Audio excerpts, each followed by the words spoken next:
In a country of over 100 million people, where basketball courts outnumber tennis courts 1,000 to 1, something impossible just happened.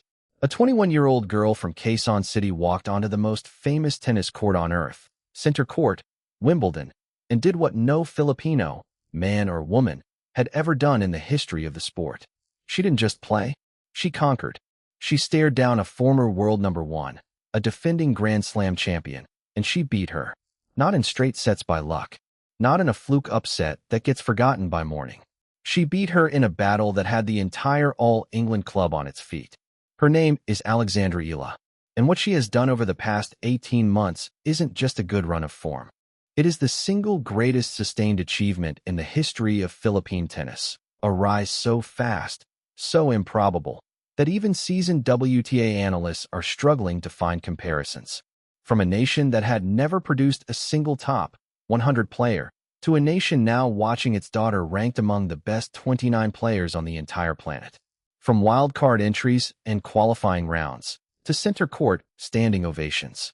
From a 9-year-old girl swinging a racket on cracked courts in Manila, to shaking hands with legends like Venus Williams as a doubles partner.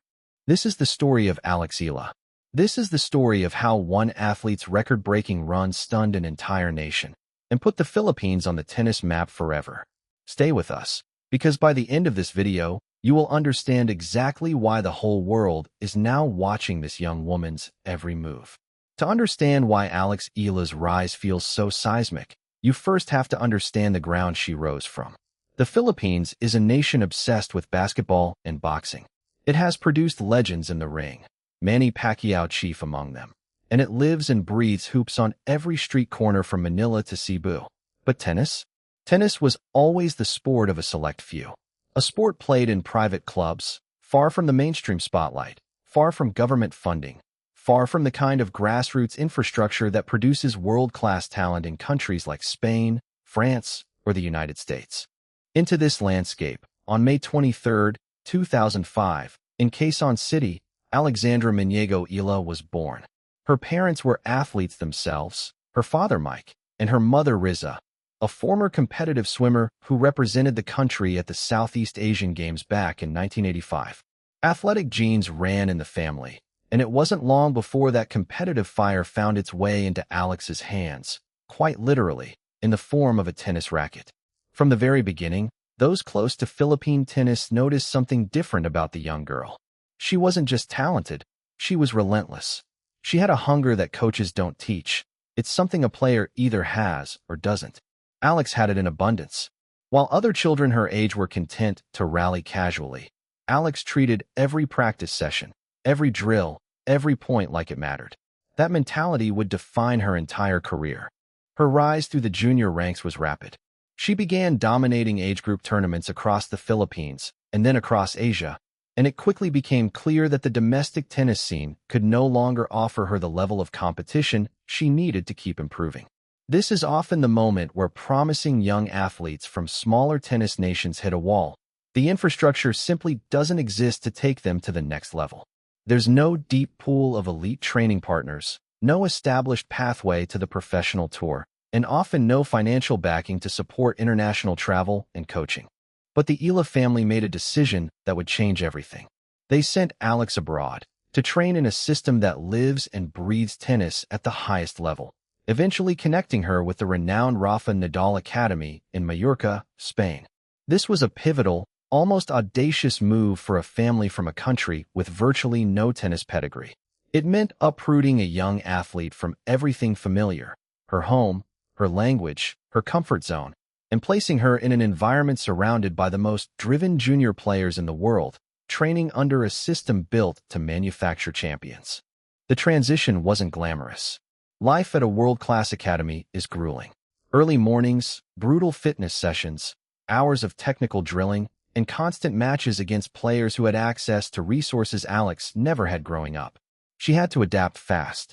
She had to prove, every single day, that she belonged among players from tennis powerhouse nations who had been groomed for this life since they could barely walk. And she did more than survive. She thrived. Playing on the International Tennis Federation junior circuit, Alex Eala began climbing the rankings with a game built on aggressive baseline play, a fearless net presence, and a left-handed forehand that carried surprising power for someone still developing physically. Her rise culminated in one of the most significant moments in Philippine sporting history at the junior level. She became the first Filipino and the first player from Southeast Asia to win a junior Grand Slam singles title, capturing the U.S. Open Junior Championship. It was a watershed moment, instantly making her the most talked-about young athlete in the country and cementing her status as the face of a new generation of Philippine tennis hopefuls. Turning professional in March 2020, Alex Eala's transition to the senior tour came at one of the strangest times imaginable. The world was gripped by a global pandemic. Tournaments were being canceled or postponed indefinitely, and the usual pathway of building ranking points through a steady stream of ITF and WTA events was disrupted for every young player trying to break through. For most, this period would have been a career-stalling nightmare. For Alex, it became a grinding, character-building phase where she quietly worked on every part of her game, largely away from the spotlight. The early years on the professional tour were not easy. Breaking into senior tennis after junior success is one of the hardest transitions in sport. The physicality is different. The mental demands are different. Opponents are older, stronger, more experienced, and utterly ruthless. Alex spent those years working her way up through ITF events, grinding through qualifying rounds, learning to win matches that weren't always pretty, building the resilience that would later define her breakthrough. She fought through disappointing losses, through the loneliness of life on the smaller pro circuits, through the financial and emotional strain that comes with chasing a dream in a sport where success is never guaranteed. But every step of that grind was building towards something. Nobody outside a small circle of Philippine tennis insiders was paying much attention yet. That was about to change in the most dramatic way imaginable, because the story of Alex Eala was only just beginning, and what came next would turn her from a promising prospect into a genuine national phenomenon, a name that would soon be known not just across the Philippines, but across the entire tennis world. Every great sports story has a breakout moment, a single tournament, a single run, where an athlete steps out of relative obscurity and announces themselves to the world. For Alex Eala, that moment arrived in 2025, and it happened on one of the biggest stages in tennis, the Miami Open, a WTA 1000 event that draws some of the deepest, most competitive fields in the sport outside of the 4 Grand Slams. Eala entered the tournament as a wild card, a player given entry not because of her ranking,